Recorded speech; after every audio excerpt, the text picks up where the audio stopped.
بسم الله الرحمن الرحيم.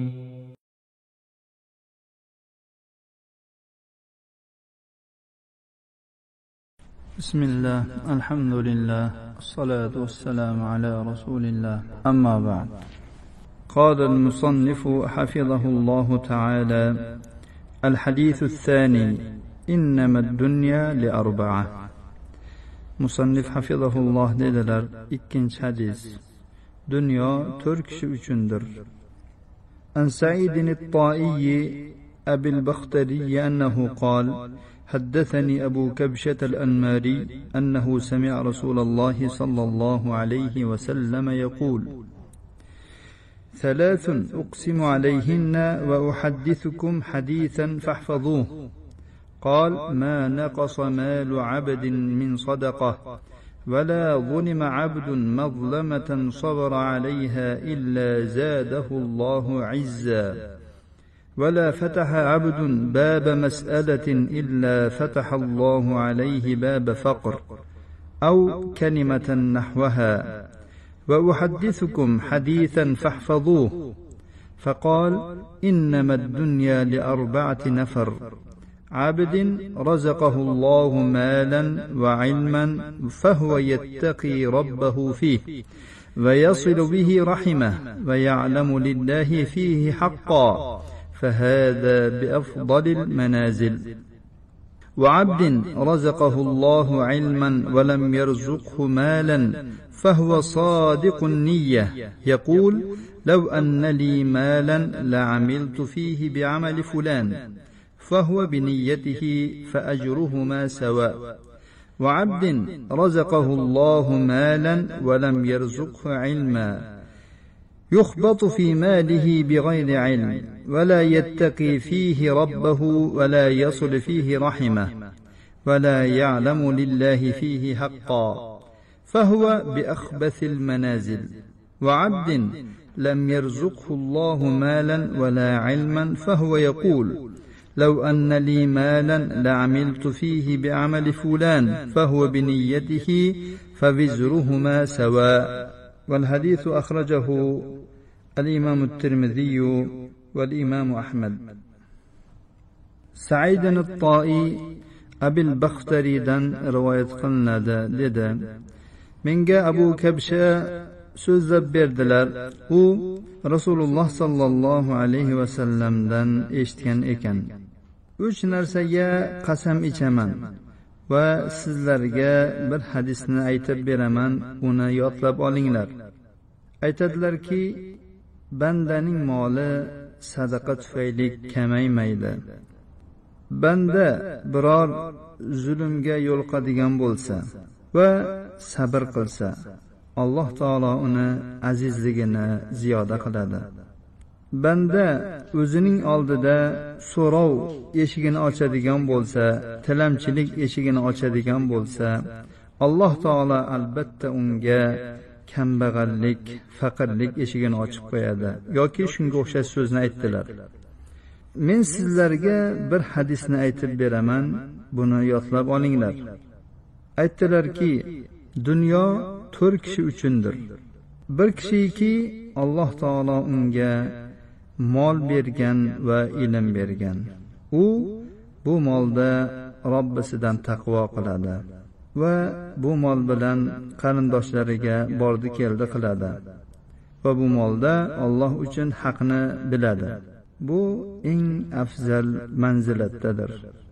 Va yana bir kishiki Alloh taolo unga ilm bergan, unga mol bermagan. Uning niyati to'g'ri. Aytadiki, agar menda mol bo'lganda, bu molimda falonchi kabi ish qilardim. U mana shu qilgan niyati bilan ikkalasining ajri barobar bo'ladi. Yana bir kishiga Alloh taolo mol bergan, va lekin unga ilm bermagan. Bu odam molida ilmsiz tasarruf qiladi. Molida Robbidan taqvo qilmaydi. Qarindosh urug'lari bilan aloqa bog'lamaydi. Molida Alloh uchun biror haqni tanimaydi. Bu eng yomon manzilatdadir. va yana bir kishiki Alloh taolo unga mol ham bermagan, ilm ham bermagan. U aytadiki, agar menda mol bo'lganda, bu molimda falonchiga o'xshab ish qilgan bo'lardim. Ya'ni shu yomon odamni ishlarini aytadi. U ham niyati bilan ikkovining gunohlari bab-barobardir. Hadisni Imom Tirmiziy va Imom Ahmadlar rivoyat qilganlar. Imom Tirmiziy hadisun hasan deganlar.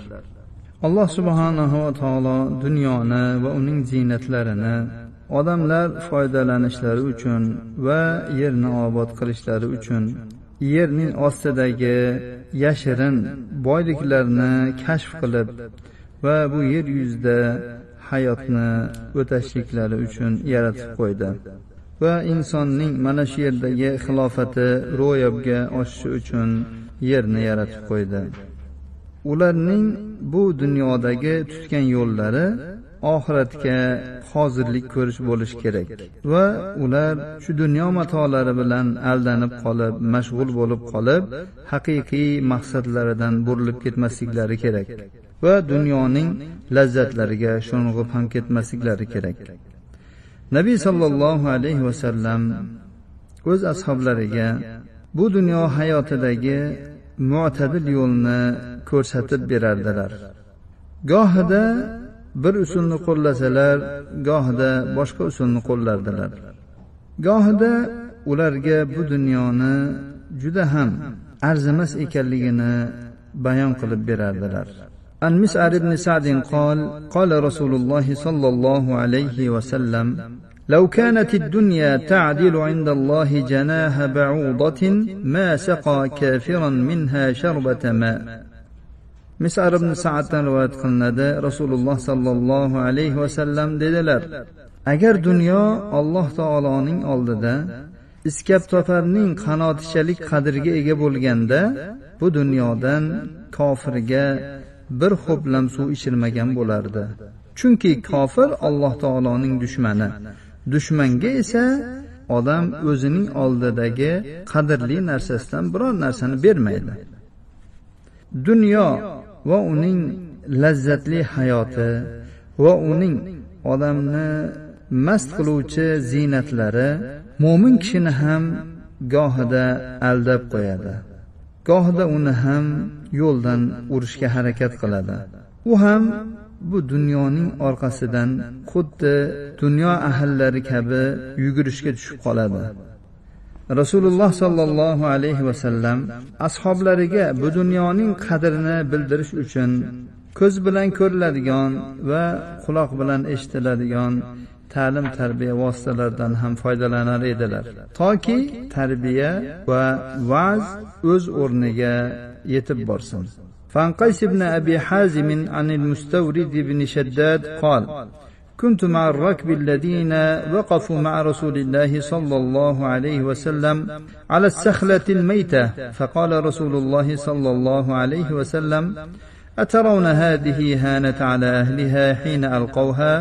قالوا: من هوانها ألقوها يا رسول الله.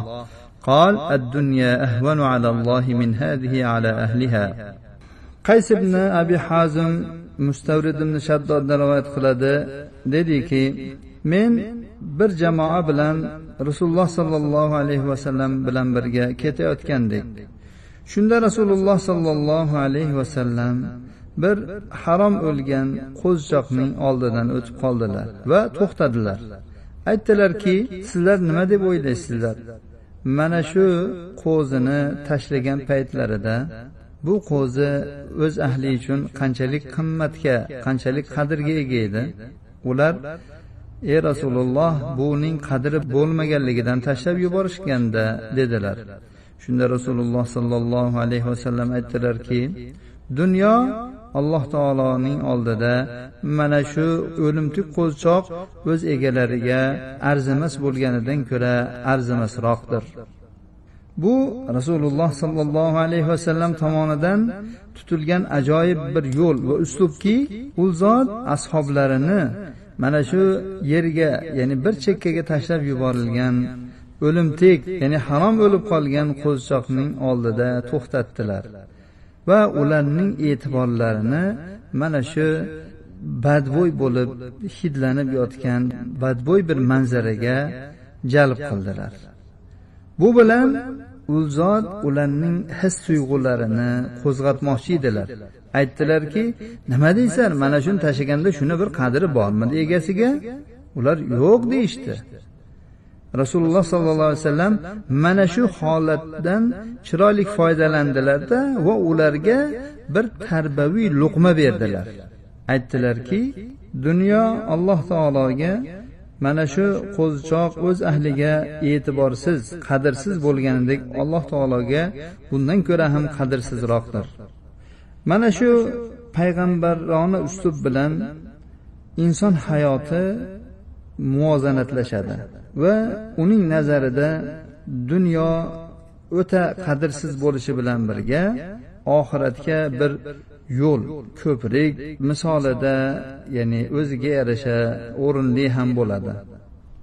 Payg'ambarimizning bu kabi uslublari o'rniga qarab har xil bo'lardi. Gohida qattiqroq, gohida yumshoqroq bo'lardi.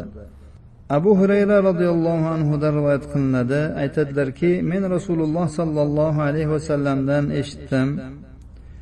إن الدنيا ملعون ما فيها إلا ذكر الله وما والاه وعالم أو متعلم. Dunyo la'natlangandir va dunyodagi narsalar ham la'natlangandir. Faqat bundan Allohning zikri va Allohning zikriga muvozi bo'lgan, Allohning zikridan bo'lgan narsalar olim va ta'lim oluvchigina mustasnodir. O'qib o'tilgan hadisdagi tarbiyaviy ma'nolardan va mu'minning dunyoga nisbatan e'tibori, nazari qanday bo'lishligi Rasululloh sollallohu alayhi vasallamning ushbu so'zlarida ham bayon qilingan. Aytdilarki, 3 narsaga qasam ichaman va sizlarga bir hadisni aytib beraman, uni yodlab olinglar. Aytdilarki, bandaning moli sadaqa berish bilan kamaymaydi. Demak, insonning dushmani bo'lgan shayton insonning nafsiga kirib, uni iloji boricha mana shu haqiqatlardan burishga harakat qiladi. Va uni agar sen bu molingni sarflab qo'yadigan bo'lsang, Alloh taoloning yo'lida moling kamayib qoladi, qiynalib qolasan, ertani o'yla, ertangi kuningga qaragin deb turib uni iloji boricha shu nafaqa qilishdan to'sishga harakat qiladi. Alloh taolo shayton haqida Qur'oni Karimda aytganki, الشيطان يعدكم الفقر ويأمركم بالفحشاء والله يعدكم مغفرة منه وفضلا والله واسع عليم. Shayton sizlarga faqirlikni va'da qiladi. Ya'ni shayton siz oldingizga kelib, sen faqir bo'lib qolasan deb buni aytib demaydi, u qalbingizga kirib, qalbingizda bu gapni gapiradi. Sizni xayolingizga shuni keltiradi va buzuqliklarga buyuradi. Demak, nafsi sizni buzuqliklarga buyuryapti, demak ichingizga shayton kirib, shayton harakatlantiryapti. Alloh taolo esa sizlarga o'z tomonidan bo'lgan mag'firatni va'da qiladi va fazilatni va ziyodalikni ham va'da qiladi. Alloh vasiun alim zotdir. Alloh taolo butun olamni ilmi bilan va rahmati bilan qamragan alim zotdir. Rasululloh sallallohu alayhi vasallam mana shu nuqtaga ishora qilib dedilarki, sadaqa berish bilan bandaning moli kamayib qolmaydi. Bir bandaga zulm qilinadigan bo'lsa, birovga zulm qiladigan bo'lsa va shu qilingan zulmga sabr qilsa, o'ch olmasa, albatta Alloh taolo uni azligini oshirar. Xor bo'lib qolmaydi u. Dunyoni yaxshi ko'rish ko'rinishlaridan yana biri, odam o'zida boriga sabr qilmasdan tilamchilik qiladi, so'raydi. Uni har xil yo'llar bilan so'raydi. Buni Rasululloh sallallohu alayhi vasallam ushbu so'zlari bilan muolaja qilyaptilar. Aytibdilarki, qaysi bir banda, qaysi bir kishi o'zining oldida tilamchilik eshigini ochadigan bo'lsa, albatta Alloh taolo unga kambag'allik eshigini ochib qo'yadi. U men shu tilamchilik bilan pul topyapman, boshqa pul yig'yapman deb o'ylaydi, lekin uni oldida faqir eshigi ochiladi, behojatli emas, kambag'allik eshigi ochib qo'yiladi. U har qancha tilamchilik qilib pul topsa, u battar, ya'ni muhtojligiga oshaveradi. Demak, odam boriga sabr qilish kerak bo'ladi. Darsimizni shu yerda to'xtatib turamiz. Qolganini kelgusi darsda davom ettiramiz inshaalloh.